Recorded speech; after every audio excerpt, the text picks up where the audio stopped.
세상을 이기는 믿음 일곱 번째, 예수님 믿으면 사랑합니다 라는 제목으로 하나님 말씀을 함께 나누겠습니다.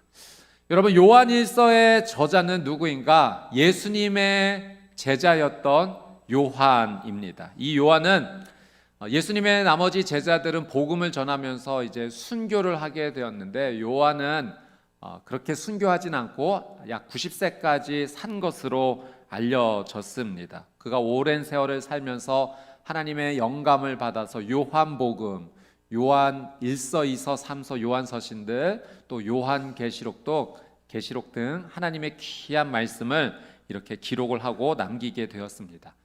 요한의 인생의 마지막에 그가 불렸던 별명이 있었는데요, 사람들은 이 요한을 사랑의 사도다라고 불렀습니다. 요한의 삶에 사랑이 얼마나 흘러넘쳤는지 이 요한을 향해서 사랑의 사도다라고 불렀던 거죠. 근데 여러분, 원래 요한이 이렇게 사랑이 많았던 사람인가? 그렇지 않습니다. 성경을 보면 요한이 원래 그랬던 사람은 아니구나라는 것을 우리가 알 수 있게 된대요. 이 요한의 형제 야고보가 있지 않습니까? 야고보와 요한이, 이 형제가 예수님의 제자로서 부름을 받았습니다. 원래 이 두 형제는 무엇을 하던 사람인가? 갈릴리에서 고기를 잡던 어부였습니다. 여러분, 갈릴리에서 이 힘차게 고기를 잡는 요한의 모습을 한번 상상해 보십시오. 이 고기를 잡기 위해서는 많은 힘이 필요하지 않습니까? 그의 몸은 이 근육질의 몸매였을 겁니다. 또 거센 파도를 헤치면서 이 고기를, 그물을 낚고 하는 일들을 하면서 그의 손은 아마 굳은 쌀로 가득히 덮여져 있었을 겁니다. 뜨거운 태양 아래서 그물을 손질하기도 하고 고기를 잡기도 하니 그의 피부가 검게 그을려 있었을 겁니다. 아마 이렇게 요한의 외모적 모습을 상상해 보면 굉장히 상남자의 모습입니다. 근데 외모뿐만 아니라 성격도 그러했음을 우리가 성경을 통해서 보게 되는데요, 우리 마가복음 3장 17절 말씀을 같이 한번 읽어보도록 하겠습니다. 마가복음 3장 17절입니다. 함께 읽습니다. 시작.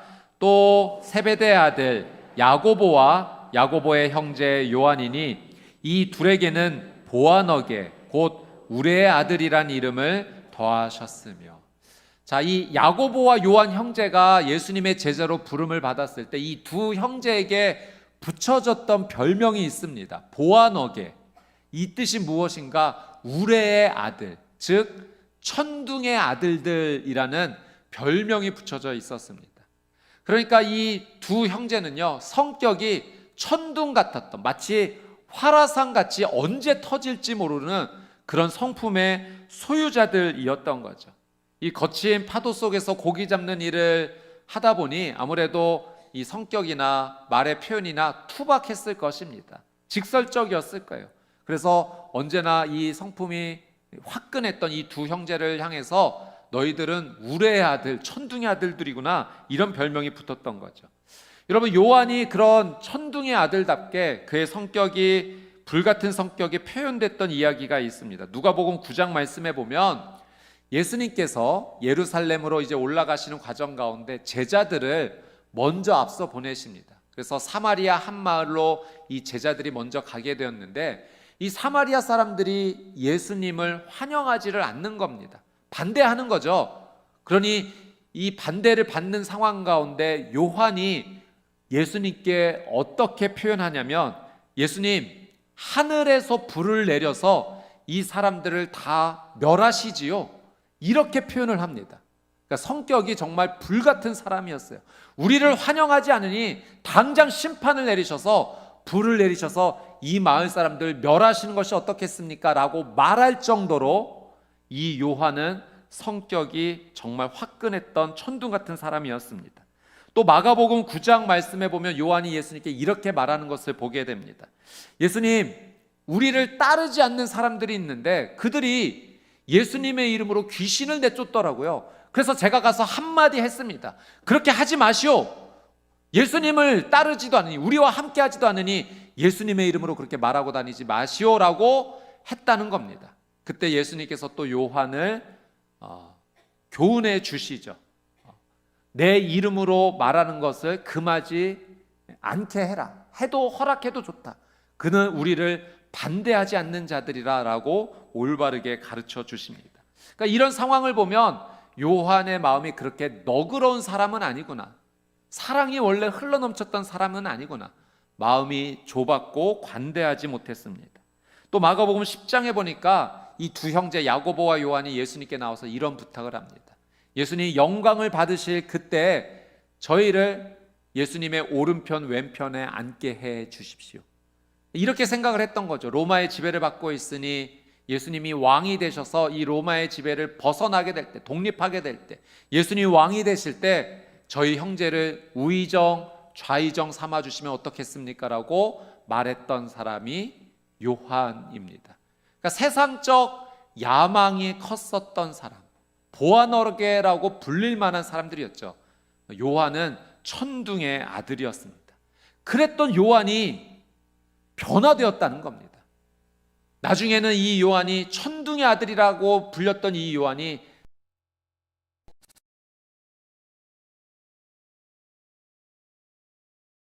사람들이 그렇게 불러줄 수 있을 정도의 변화된 삶을 살았습니다. 그가 이렇게 변화됐던 것은 예수님 때문이었죠. 예수님의 그 놀라운 사랑이 그의 삶 가운데 가득 찼기 때문입니다. 그래서 오늘 우리는 이 사랑에 대해서 한번 깊이 생각해 보고자 합니다. 요한일서 말씀을 우리가 계속해서 살펴보고 또 말씀을 나누고 묵상하고 있는데, 이 요한일서 말씀을 읽다 보면 사랑이라고 하는 표현이 너무나도 많이 나옵니다. 왜 요한은 이렇게 사랑을 강조했을까요? 그것은 예수님을 믿는 자의 삶에 사랑이 너무나도 중요하기 때문입니다. 자, 오늘 본문을 한 절 한 절 좀 살펴보면서 왜 이렇게 사랑이 중요한가, 예수님을 믿는 자의 삶 가운데 사랑이 왜 그렇게 중요한가, 같이 한번 말씀을 통해서 하나님의 뜻을 살펴보겠습니다. 우리 본문 14절 같이 한번 읽어보도록 하겠습니다. 14절입니다. 시작. 아버지가 아들을 세상의 구주로 보내신 것을 우리가 보았고 또 증언하노니. 하나님 아버지께서 그 아들을 우리의 구주로 보내주셨다라고 사도 요한이 표현을 합니다. 그러니까 하나님께서 하나뿐이 없는 독생자 예수를 우리를 구원하시기 위해서 구주로 보내주셨다는 거예요. 예수님께서 이 땅에 오셔서 어떻게 우리의 구주가 되셨습니까? 십자가에서 우리의 모든 죄를 다 짊어지시고 우리를 대신하여 죽어주신 것입니다. 하나님께서 그 일을 행하셨다는 거예요. 우리를 지옥불에서 건져내시기 위해서 하나뿐이 없는 아들을 대신 죽게 하셔서 우리를 구원하셨다는 것입니다. 그래서 십자가를 보면 무엇이 보이는가? 하나님의 사랑이 보인다는 거예요. 어떻게 말로 다 설명할 수 없는, 어떻게 그런 사랑을 베풀어 주셨는지 정말 이해하고 받아들이기 어려운 놀라운 사랑을 하나님께서 우리에게 사랑으로 보내주셨다는 거죠. 자, 이어서 15절 말씀 한번 같이 보겠습니다. 같이 읽습니다. 시작. 누구든지 예수를 하나님의 아들이라 시인하면 하나님이 그의 안에 거하시고 그도 하나님 안에 거하느니라. 하나님께서 이 놀라운 사랑으로 예수님을 보내주셨는데, 그 예수님께서 나의 모든 죄를 대신하여 죽어 주셨다라는 그 사실, 그래서 예수님이 나의 구주라는 사실을 시인하면, 믿으면, 입술로 고백하면 하나님께서 우리 안에 계시고 우리도 하나님 안에 거하는 놀라운 은혜가 있다는 겁니다. 원래 우리는 죄인이기 때문에 하나님께로 가까이 나갈 수가 없어요. 그분은 너무나도 거룩한 분이시기 때문에 죄가 있는 우리가 감히 하나님께 나아갈 수가 없게 된 거죠. 그런데 예수님을 나의 구주로 믿으면, 시인하면 하나님께서 우리를 의롭게 여겨주신다라고 약속하신 것입니다. 그래서 예수님을 하나님의 아들, 우리의 구주로 신하고 믿으면 하나님께서 우리 안에 거하시고 우리가 하나님 안에 거하는 이 놀라운 하나님의 사랑의 역사가 우리 안에 일어나게 되었다는 거예요. 자, 이어서 16절 말씀 같이 한번 읽습니다. 시작. 하나님이 우리를 사랑하시는 사랑을 우리가 알고 믿었노니 하나님은 사랑이시라. 사랑 안에 거하는 자는 하나님 안에 거하고 하나님도 그의 안에 거하시느니라. 아멘. 그래서 사도 요한은 하나님께서 베풀어 주신 이 놀라운 구원의 역사를 하나님의 사랑이라고 표현한 겁니다. 하나님의 사랑이 없었다면 우리가 죄인으로서 어떻게 구원받을 수 있었겠냐는 거예요. 아들을 보내주신 그 놀라운 사랑, 그 아들이 나를 대신하여 죽게 하신 그 놀라운 위대한 사랑을 보라는 겁니다. 그래서 사도 요한이 이런 구원의 놀라운 은혜의 역사를 베풀어 주신 하나님을 보면서 하나님은 사랑이시라 그렇게 외치고 또 외쳤던 겁니다. 여러분, 사도 요한이 이 구원의 놀라운 역사를 말하면서 지금 두 가지를 말하고 있어요. 믿음도 말하고 있고 사랑도 말하고 있습니다. 이 믿음과 사랑이 별개의 것인가? 아니에요. 같은 것이에요. 마치 동전의 앞면과 뒷면처럼 같은 모습인데 조금 다르게 설명을 할 뿐이죠. 하나님께서 우리를 구원하여 주신 것, 예수님을 구주로 보내주신 것은 하나님의 놀라운 사랑이고 그것을 우리는 믿어야 된다는 거예요. 하나님의 그 놀라운 사랑을 받아들여야 된다는 겁니다. 자, 요한복음 5장 24절에서 예수님께서 이렇게 말씀하셨어요. 우리 요한복음 5장 24절 같이 한번 읽습니다. 시작. 내가 진실로 진실로 너희에게 이르노니 내 말을 듣고 또 나 보내신 이를 믿는 자는 영생을 얻었고 심판에 이르지 아니하나니 사망에서 생명으로 옮겼느니라. 아멘. 자, 예수님의 이 말씀을 요한이 지금 기록하고 있는 거죠. 우리가 사망에서 생명으로 옮겨지게 되었다는 거예요. 무엇 때문에? 예수님을 우리의 구주로 믿었기 때문에. 믿는 자는 영생에 이르게 되었고 심판에 이르지 아니하나니, 심판받아서 지옥에 떨어지지 아니하나니 사망에서, 지옥에서 생명으로, 천국으로 옮긴 바 되었다는 겁니다. 여러분, 우리가 구원을 받게 된 것은 예수님이 우리가 우리의 구주이심을 믿기 때문인 줄 믿습니다. 믿음이에요. 자, 그런데 이 동일한 말씀, 사망에서 생명으로 옮겨진 것을 사도 요한이 이 요한일서에서 이렇게 다시 표현을 합니다. 요한일서 3장 14절 말씀 같이 한번 읽습니다. 요한일서 3장 14절 시작. 우리는 형제를 사랑함으로 사망에서 옮겨 생명으로 들어간 줄을 알거니와 사랑하지 아니하는 자는 사망에 머물러 있느니라. 자, 요한이 예수님께서 말씀하셨던 사망에서 생명으로 옮겨진 바 되었다라는 것을 다시 한번 표현하죠. 우리가 사망에서 생명으로 옮겨진 사람들 아니냐? 그런데 어떻게 사망에서 생명으로 옮겨졌다고 요한일서는 다시 표현합니까? 형제를 사랑함으로, 사랑이라는 표현을 하고 있어요. 여러분, 우리가 오해하지 말 것은 우리의 어떤 행위, 노력을 말하는 게 아닙니다. 지금 같은 관점에서 요한은 말하는 거예요. 예수님을 우리의 구주로 믿는 삶과 예수님을 믿는 자의 삶 가운데 나타나는 사랑의 삶이 지금 같은 맥락 속에 일직선상에 있는 것을 말하는 겁니다. 요한은 예수님을 구주로 분명히 믿어야 된다. 그래야 사망에서 생명으로 옮겨진 바 된 것인데, 그렇게 예수님을 믿는 자의 삶 가운데 나타나는 그 믿음의 증거가 무엇인가? 그것이 바로 사랑이라는 거예요. 예수님을 정말 믿는가? 예수님을 구주로 시인하는가? 예수님을 하나님의 아들로 인정하는가? 그렇다면 그 믿음의 증거가 무엇인가? 형제 사랑이라는 겁니다. 그 믿음이 정말 살아있는 믿음이라는 증거가 우리가 형제를 사랑함으로 나타나기 때문에 형제를 사랑함으로 사망에서 옮겨 생명으로 나아가게 되었다라고 표현을 하고 있는 거죠. 여러분, 형제 사랑은 믿음의 증거입니다.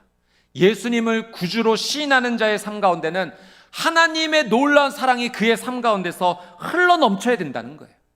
예수님께서도 이걸 말씀해 주셨어요. 예수님께서 우리에게 새로운 계명을 주겠다라고 말씀하시면서 요한복음 13장 34절 35절 우리 같이 한번 읽어보도록 하겠습니다. 시작. 새 계명을 너희에게 주노니 서로 사랑하라. 내가 너희를 사랑한 것 같이 너희도 서로 사랑하라. 너희가 서로 사랑하면 이로써 모든 사람이 너희가 내 제자인 줄 알리라.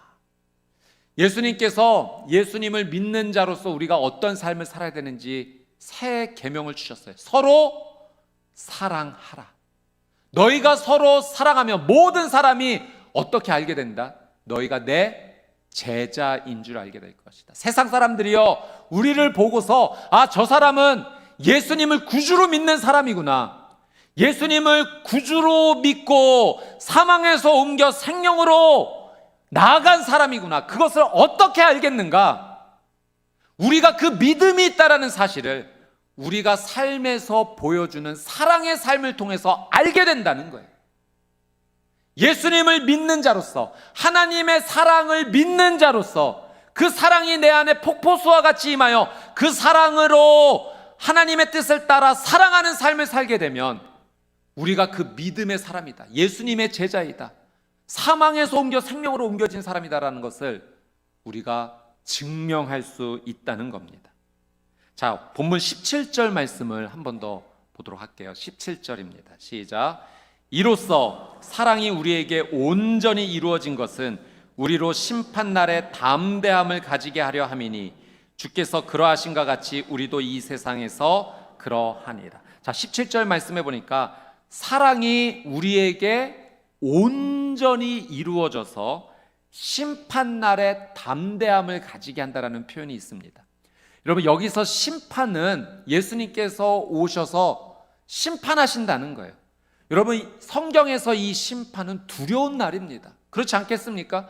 그 심판을 받게 될 때 천국에 갈 자와 지옥에 갈 자가 나눠지게 된다는 거예요. 여러분, 그 심판 앞에 서서 두려워하지 아니할 사람, 심판이 임해도 담대할 사람이 있다는 거예요. 걱정하지 않는 사람이 있다는 거예요. 그 사람이 누구인가? 그의 삶 안에서 온전한 사랑이 이루어진 사람은 심판날에 두려워하지 않는답니다. 담대한다는 거예요. 예수님께서 오셔서 천국에 갈 자를 뽑더라도 담대하게 나갈 수 있다는 거예요. 자, 그렇다면 하나님의 사랑이 온전히 이루어진다는 것이 무엇인가? 사도 요한은 오늘 본문을 통해서 그렇게 얘기하는 겁니다. 하나님의 사랑이 우리 안에서 온전히 이루어진다는 것은 하나님께서 우리에게 이 십자가를 통해서 놀라운 사랑을 주셨다는 걸 믿으라는 거예요. 예수님이 하나님의 아들이시라는 걸 시인하는 거라는 겁니다. 예수님이 우리의 구주이심을 분명히 믿으라는 거예요. 그리고 그렇게 하나님의 놀라운 사랑을 믿는 자로서 그의 삶 가운데 예수님을 구주로 믿는 자의 삶이 사랑이 나타나야 된다는 거예요. 이것이 믿는 자의 증거, 즉 우리 안에 하나님의 사랑을 믿고 그의 삶 가운데 예수님의 말씀처럼 서로 사랑하는 삶이 이루어지게 될 때 그것이 온전한 사랑을 이루게 되는 것이고, 그러한 믿음의 삶을 살아가는 자는 심판날에 결코 두려워하지 않는다는 거죠. 여러분, 하나님의 놀라운 사랑을 우리가 믿는 자라면, 예수님이 우리의 구주라는 사실을 분명히 믿는 자라면 그의 삶 가운데 반드시 사랑의 삶이 나타나야 됩니다. 그것이 우리가 믿음이 있다라는 증거라는 거예요. 자, 18절 말씀도 한번 같이 읽어보겠습니다. 18절 시작. 사랑 안에 두려움이 없고 온전한 사랑이 두려움을 내쫓나니 두려움에는 형벌이 있음이라. 두려워하는 자는 사랑 안에서 온전히 이루지 못하였느니라. 온전한 사랑이 두려움을 내쫓나니, 이 온전한 사랑 이해되시죠? 하나님의 사랑을 믿는 자로서 그 사랑의 삶을 실천하여 나가는 자. 그래서 내 믿음이 정말 하나님의 이 사랑을 믿는 자라고 드러나는 자는 두려움이 없다는 겁니다. 빛이 가득한 곳에는요, 어둠이 자리할 곳이 없습니다.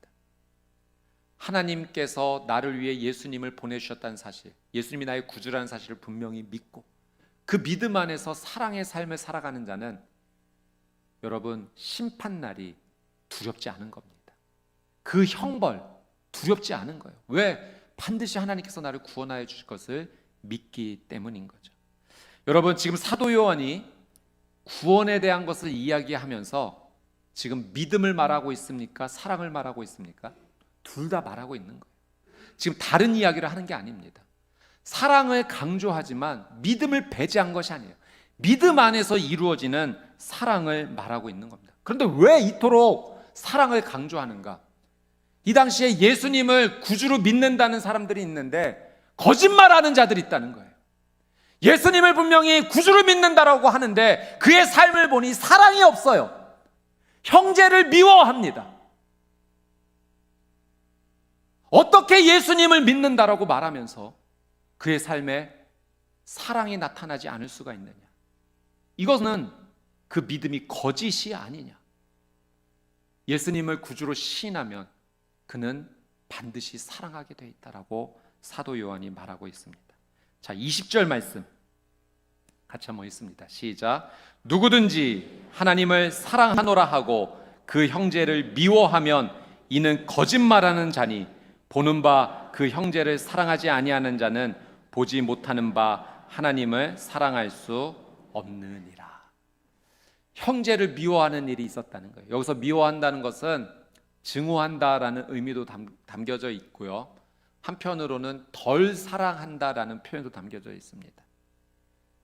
적극적인 미움의 삶도 살고 소극적인 사랑의 삶을 산다는 거예요. 어떻게 예수님을 구주로 시인하면서 말로 다할 수 없는 그 사랑을 받은 자로서 어떻게 형제를 미워하고 그렇게 소극적으로 사랑하는 삶을 살 수 있겠느냐? 이건 그 믿음이 거짓이기 때문이 아니냐?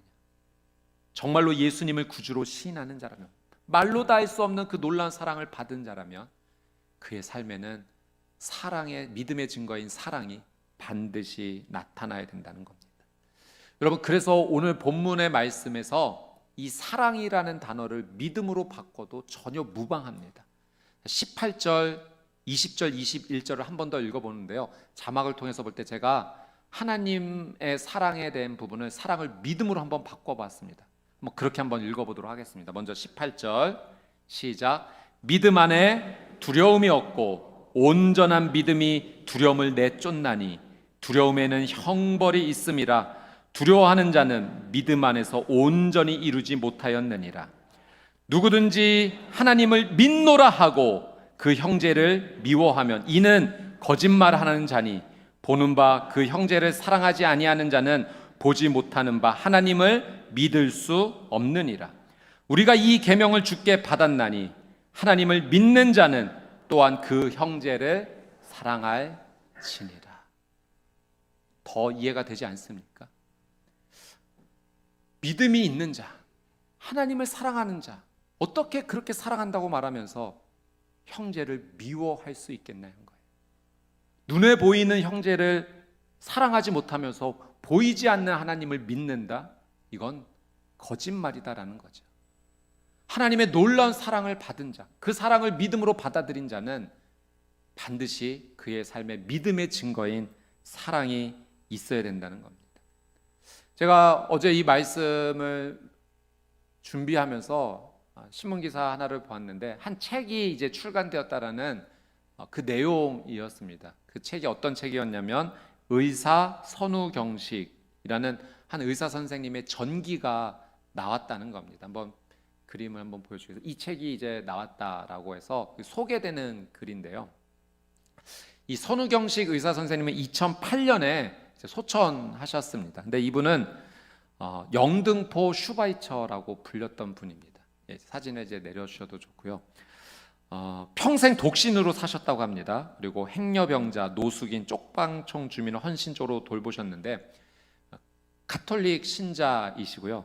가톨릭 의대 졸업 후에 미국 내과 전문의까지 따셨지만 이 사람을 섬기는 일을 하고 싶으셔서 다시 한국에 들어오셔서 신림동에 무료 병원 요셉 의원을 이제 설립하고 이제 나중에 영등포까지 이전을 하시게 됐는데 그렇게 21년 동안 75만 명의 노숙자와 쪽방촌 주민을 돌보셨다고 합니다.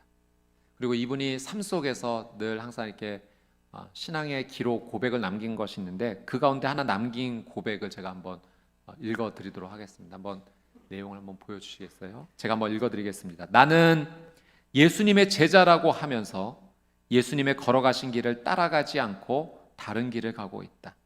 나는 나의 양들인 환자를 잘 돌보지 않고 양의 털을 깎아먹는 데만 열중하고 있다. 나는 칭찬받기를 좋아하고 다른 사람의 올바른 충고를 듣기 싫어한다. 나는 세상의 소금이라고 하면서 단 것만 찾아다닌다. 사람들이 기억하는 모습과는 이제 정반대의 고백을 하셨는데 사실은 처절한 자기 반성이고 회개이고 하나님 앞에 나아가는 신앙의 고백이었던 거예요. 그렇게 수많은 사람들을 정말 헌신하며 돌보면서 나는 정말 예수님의 제자인가? 나는 예수님을 믿는 자로서 그 사랑의 삶을 살고 있는가? 나는 세상의 소금이라고 말하지만 단 것만 쫓아다니는 인생이 아닌가? 자신의 삶을 돌아보면서 하나님 앞에 고백하면서 예수님의 제자로 살게 해주십시오라는 처절한 자기의 고백을 하게 된 겁니다. 제가 말씀을 준비하면서 이 내용을 또 보게 되니까 저도 너무 반성이 되고 나는 정말 믿음의 삶을 잘 살아가고 있는가 고백하게 되더라고요. 회개가 되었습니다. 나는 예수님의 제자로 정말 예수님이 걸어가신 길을 걸어가고 있는가? 나는 하나님께서 맡겨주신 나의 양들, 우리 성도님들을 잘 돌보고 있는가? 양의 털을 깎는 데만 열중하고 있지는 않는가? 나는 칭찬받기 좋아하고 다른 사람의 올바른 충고를 싫어하지는 않는가? 나는 세상의 소금이라고 하면서 단 것만 찾아다니고 있지는 않는가? 너무나도 반성이 되었습니다. 사랑하는 여러분, 예수님을 우리의 구주로 정말로 믿는다면 우리는 사랑하는 삶을 살게 되는 줄 믿습니다.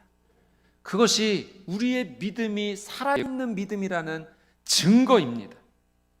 하나님의 놀라운 사랑을 받은 자로서, 말도 안 되는 사랑을 받은 자로서 어떻게 하나님의 사랑을 흘려보내지 않으며 그렇게 살아갈 수 있느냐는 거죠.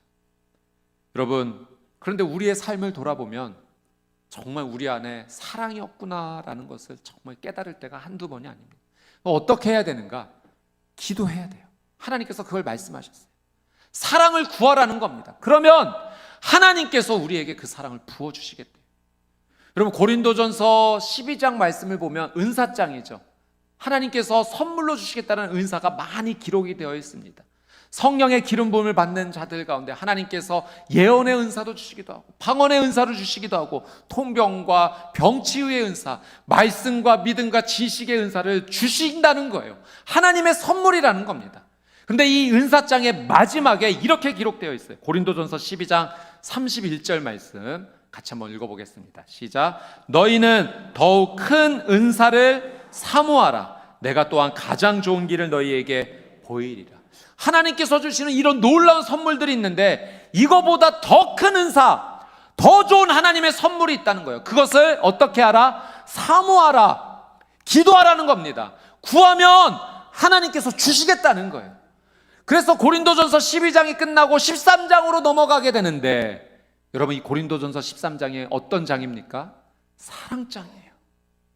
가장 대표적인 말씀 고린도전서 13장 4절 말씀 같이 한번 읽어보겠습니다. 시작. 사랑은 오래 참고 사랑은 온유하며 시기하지 아니하며 사랑은 자랑하지 아니하며 교만하지 아니하며. 자막 잠깐만 더 보여주시고요.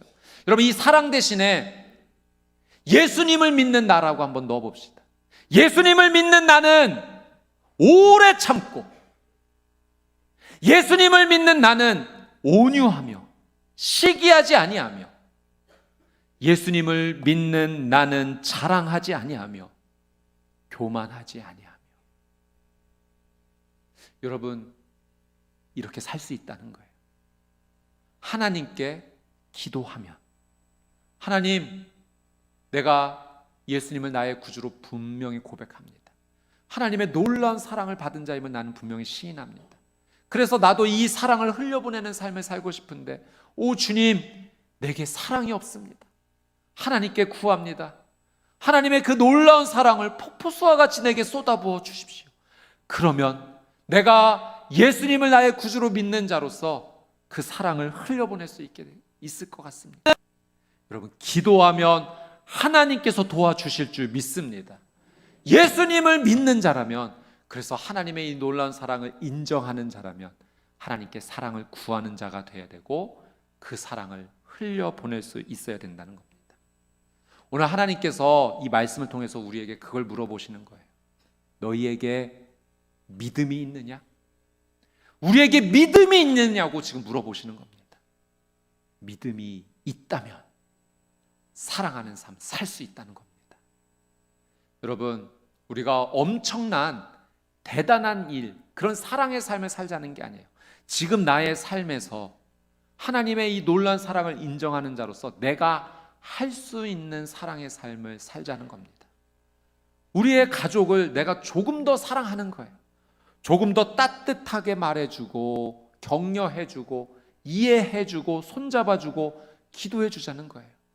내가 살아가는 삶의 자리에서 만나는 사람들, 직장의 동료들을 예수님을 믿는 자로서 그들을 대해주자는 거죠. 내가 말할 수 없는 사랑을 받은 자로서 그 사랑을 내가 흘려보내자는 겁니다. 우리 교회 공동체 안에서 우리를 하나님께서 같이 신앙생활하도록 불러 모아 주셨는데 이 공동체 안에서 여러분 무엇이 일어나야 되겠습니까? 사랑의 역사가 일어나야 될 줄 믿습니다. 여러분, 우리 교회가 부흥하는 것이 무엇이겠습니까? 여러분, 우리 교회의 부흥은 사랑의 역사인 줄 믿습니다. 사람이 많이 모이고 여러분 그런 것도 의미가 있지만 더 중요한 건 우리 안에 정말로 하나님의 역사가 일어나는 것, 이걸 하나님께서 우리에게 원하시는 삶이라는 거예요. 이걸 더 기뻐하신다는 거예요. 우리가 서로를 위해서 안아주고 격려하고 이해해주고 손잡아주고 기도하고 그렇게 함께 나가게 되면 여러분, 하나님을 믿는 자로서 그 사랑을 흘려보내는 삶을 살게, 이것이 하나님께 영광이 되는 삶입니다. 세상에서 승리하는 믿음이 있으니 예수님을 구주로 신하면서 사랑하는 삶인 줄 믿습니다. 오늘 주신 하나님의 말씀을 믿음으로 붙잡고 예수님을 믿는 자로서 사랑을 하는 저와 여러분이 되시기를 주님의 이름으로 축복합니다.